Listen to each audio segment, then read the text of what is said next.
राधे राधे सभी को। भैया राधे राधे। आज के टाइम में अगर हम जैसे देखते हैं कि लोग प्रॉपर्टी में इन्वेस्ट करना चाहते हैं, प्रॉपर्टी में इन्वेस्ट करने के लिए जिनको कम पैसे में कहाँ पे अच्छी लैंड मिल जाएगी कि जो बहुत जल्दी ग्रो करने को।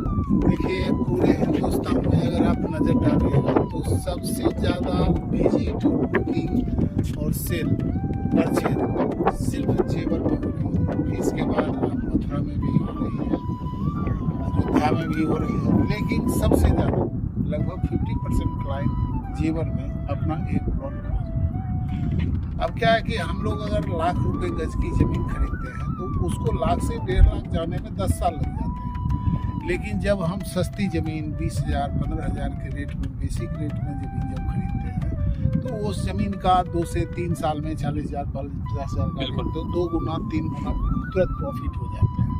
तो उस हिसाब से जेवर की ज़मीन इन्वेस्टमेंट के लिए अब सभी अभी के डेट में सबसे बेस्ट है। इसके बाद सबसे पहले क्वेश्चन ये उठ जाता है जेवर में, जैसे भी हम भी सुनते आ रहे हैं और हमने लोगों से भी सुना है कि जेवर में जो प्रॉपर्टीज़ हैं वो कुछ लोग बोल रहे हैं कि वो जो गवर्नमेंट ने ज़मीन एक्वायर कर रखी हैं वो वहाँ की जो ज़मीन है वो प्लॉटिंग के लिए सही नहीं है।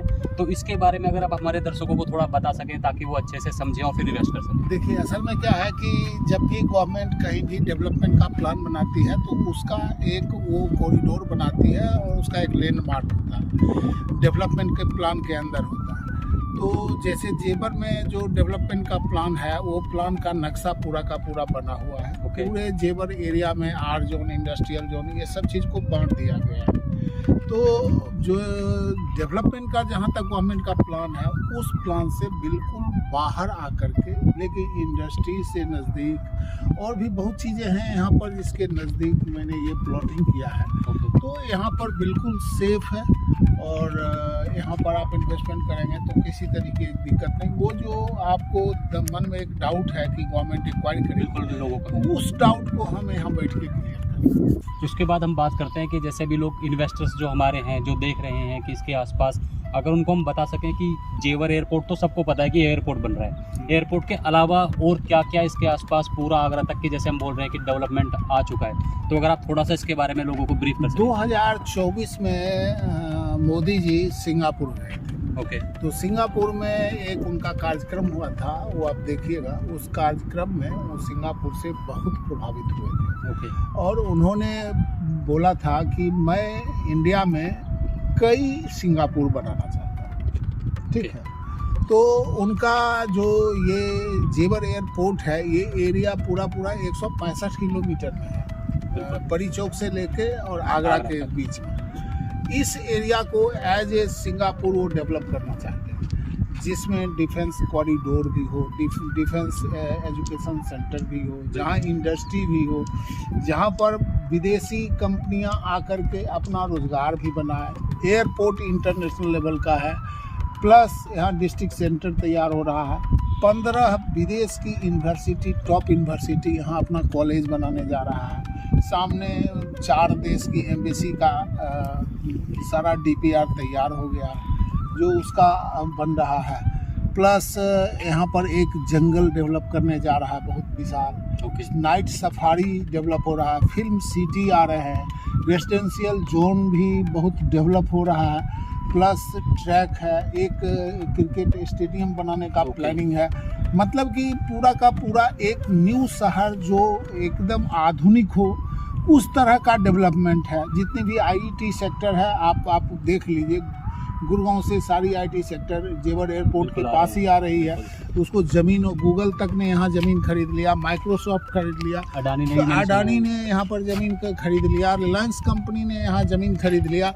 तो जहाँ पर इतनी बड़ी बड़ी कंपनी एक साथ आके बैठेगी तो पैसा और काम दोनों वहीं रहेगा। देखिए, रेजिडेंशियल एरिया डेवलप होने में क्या होता है कि कहीं बाहर से पैसा कमा के वहाँ लगाइए, लेकिन जब इंडस्ट्री, IT प्लस मान लीजिए कि सारे काम भी यहाँ हो और रेजिडेंशियल एरिया भी हो, तो यहाँ लोग आएंगे, ज़मीन खरीदेंगे और कल के डेट में यहीं काम भी करेंगे। तो ये एरिया जो है एक न्यू शहर, ऐसा शहर जिसके अंदर हर चीज़ हो, दुनिया में कहीं भी माल बनेगा जेवर में मिल जाएगा, क्योंकि विदेश से माल यहीं आएगा। एक्सपोर्ट इंपोर्ट इंडिया में कहीं भी माल बनेगा, यहाँ पर उसका शोरूम रहेगा, क्योंकि विदेशी आएंगे और यहाँ से परचेज करके यहीं से लौटेंगे। बिल्कुल। छः हाईवे को इस जमुना एक्सप्रेस से जोड़ा गया है। उसमें एक बॉम्बे एक्सप्रेस ऑपरेशनल हो गया, उसके बाद गंगा एक्सप्रेस को जोड़ दिया जा रहा है, उसके बाद फेरल को भी इससे जोड़ा जा रहा है, उसके बाद बरेली सुपर हाईवे जो बरेली से जयपुर तक जाएगी उस हाईवे को भी जोड़ा जा रहा है।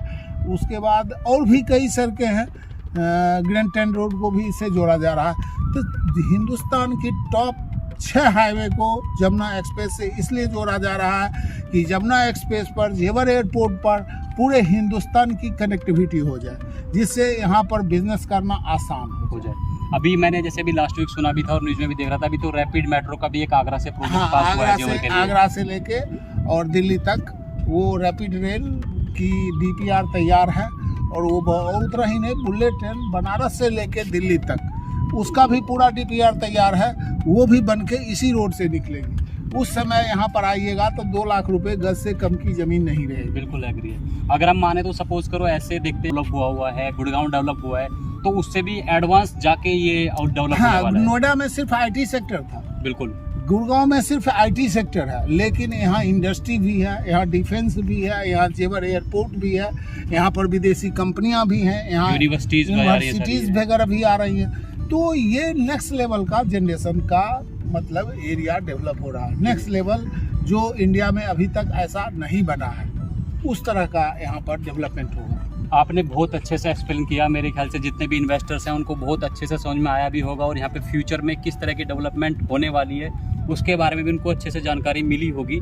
अब हम बस ये पूछ रहे हैं कि यहाँ पे अगर किसी को प्लॉट लेना है तो उसके लिए यहाँ पे प्लॉटिंग के हमने साइज क्या रखे हैं। हाँ, एक चीज़ मैं और बताना आपको चाहता हूँ, यहाँ पर जो जेवर एयरपोर्ट में अभी जब कहीं डेवलपमेंट होता है और डिमांड होता है तो छोटे चीटर टाइप के आदमी आके प्लॉटिंग करके लोगों को पैसा फेंकना शुरू कर देता है। हो रहा है, हुआ है, सब बात है।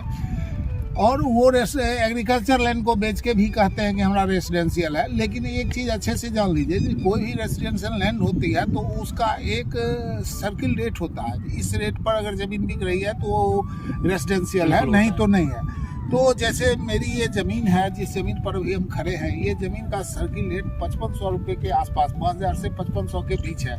लेकिन जो एग्रीकल्चर लैंड है उसका सर्किल रेट 3000 से 3200-3300 रुपया पर गज का है।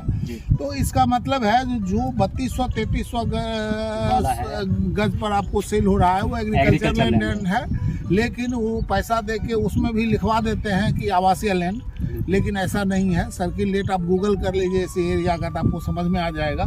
और हमारी ज़मीन चूँकि सर्किल रेट आवासीय का हमको गवर्नमेंट को देना पड़ रहा है, तो पूर्ण रूप से आवासीय लैंड है, लाल डोरे की ज़मीन है, साफ़ सुथरी ज़मीन है, तुरंत रजिस्ट्री है।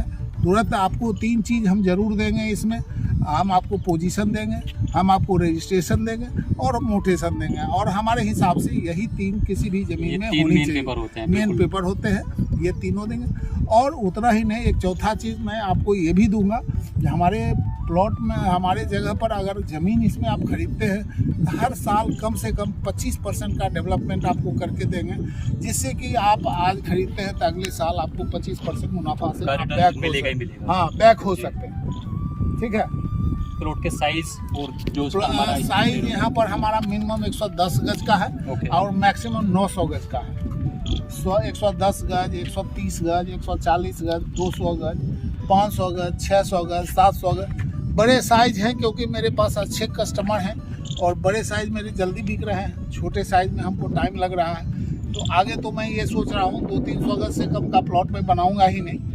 ये 350 में ये सोसाइटी बनेगी। अभी 110 बीघे में ये काम चल रहा है और डेवलपमेंट भी हम कर रहे हैं। हम आपको पूरा इसका लाइट लगा के देंगे, रोड पर पेड़ लगा के देंगे, बड़ा बाग देंगे, मंदिर देंगे, मतलब कि ड्रेनेज पूरा सिस्टम बना के देंगे। तो आपको क्या होगा, कभी भी ये नहीं सोचना है कि जहाँ हम लिए हैं वहाँ हम चलेंगे कैसे, रहेंगे, डेवलपमेंट हो रही है, हाँ हो रही है कि नहीं। ये सब चीज़ आपको खुद ब खुद समझ में आते रहेंगे, समय समय पर हर डेवलपमेंट आपको मिलता रहेगा। ठीक है। और अगर आपको चीज़ें समझ में आई और आपको लग रहा है कि आपके लिए बेस्ट अपॉर्चुनिटी है, जो कि मैं मानता हूँ कि बिल्कुल है, तो आप इन दिए हुए नंबरों पे कांटेक्ट कर सकते हैं। आपका हमारा जो ऑफिस है वो सेक्टर 18 में है और वहाँ से आपको विजिट के लिए ऑफिस से ही गाड़ी मिलेगी साइट विजिट के लिए। उसके बाद आपको वापस ड्रॉप भी मिलेगा, खाने का भी आपका अरेंजमेंट यहीं पे रहेगा, बिल्कुल फ्री है। आप आके देखो, आपको अच्छा लगेगा तो आप प्लॉट बुक करोगे और मैं गारंटी के साथ कह सकता हूँ अगर एक बार आप आओगे तो यहाँ से प्लॉट बुक करके जरूर जाओगे। जय श्री राम। Thank you.